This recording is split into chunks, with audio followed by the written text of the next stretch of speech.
In this video, I'll show you how to change your ringtone on an Android phone. So go ahead and open up your phone's settings, scroll down and look for sound and vibration.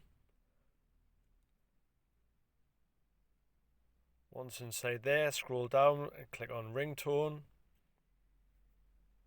If you get a pop-up like that, just click don't ask again and allow. Then here you can go through your ringtones, click on each one and it'll play a little example of what the ringtone is.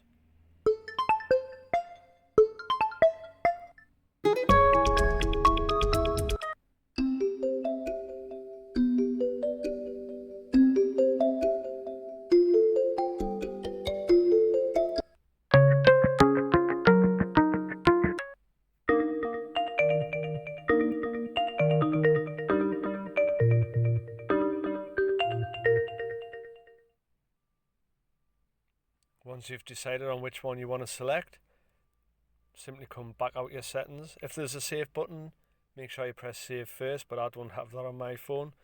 But that is how you change your ringtone on an Android phone.